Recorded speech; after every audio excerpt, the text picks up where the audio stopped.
We dig into the convoluted trifecta of tenants, landlords, and HOAs. Phil Lindemann, Krystal, 93 News. First, state troopers and sheriff's deputies were up on Loveland Pass early this afternoon, helping Clear Creek authorities stop a suspected criminal. State Patrol confirms they got a call around 2 p.m. for a home robbery suspect on the run, speeding up the north side of Loveland Pass. Cops and troopers zoomed up our side of the pass to meet them, where they stopped the suspect with no incident. No roads were closed for that incident, although a minor head-on collision outside Keystone this morning briefly stalled traffic on U.S. Highway 6.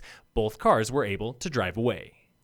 The image of thousands waiting for gondolas and lifts at Vail last week went viral, and you'd better believe COO Beth Howard saw them. In a letter to media today, Howard explains skiers started lining up at 6 a.m. Friday morning, 2.5 hours before first chair, and when chair 5 opened, it was the only way to leave the back bowls. Every other backside lift was closed for record avalanche mitigation. Patrol threw more bombs that day than ever before. Howard says Vail has learned from last week with real-time crowd updates on social media and more accurate Epic Mix lift line wait times.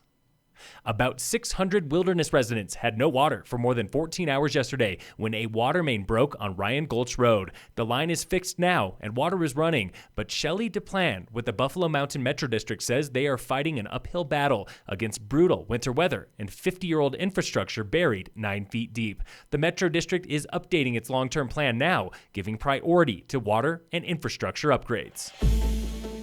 This week on the State of Summit, we look at renters' rights and what you should know before housing leads to a lawsuit. The tenant has rights as it refers to the landlord, and the landlord has rights as it relates to the HOA. That was Camise Lee, a real estate attorney with West Huntley Gregory in Breckenridge, explaining the convoluted relationship between tenants, landlords, and HOAs in Colorado law.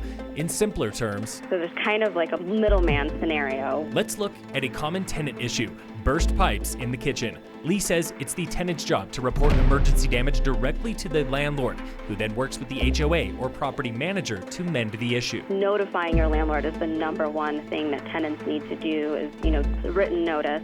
A lot of tenants rely on text messages. From there, it is usually the landlord's job to update the tenant. If the declaration says that the HOA is able to deal directly with the tenants, then that's something that they can do. They can provide the notice directly to the tenants.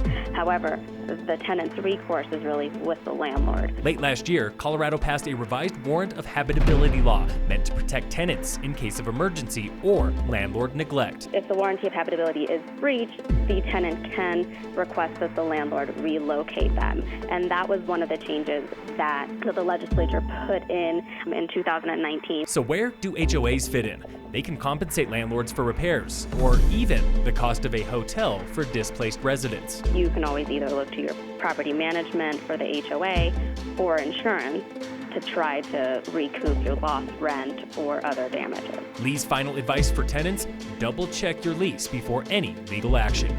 Tune in again next Wednesday for the State of Summit on Krystal 93. Tomorrow is the annual State of Town meeting in Breckenridge, where the mayor, council members, and town manager reflect on 2019 and look ahead to 2020. Big projects in the pipeline are the downtown parking structure, scheduled for construction this spring, and the final stages of a $53 million water plant north of town. Officials will also discuss repairs to the dam on Goose Pasture Tarn and a $10 million federal grant to make them happen, plus housing, childcare, and Phase 2 of the Fiber 9600 project. State of the Town Breckenridge is tomorrow, 6 to 8 p.m. at Town Hall, with live streaming online if you cannot make it. See the Town of Breck Facebook page for details.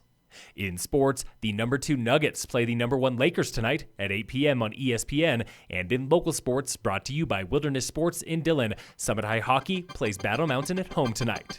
Phil Lindemann, Krystal, 93 News.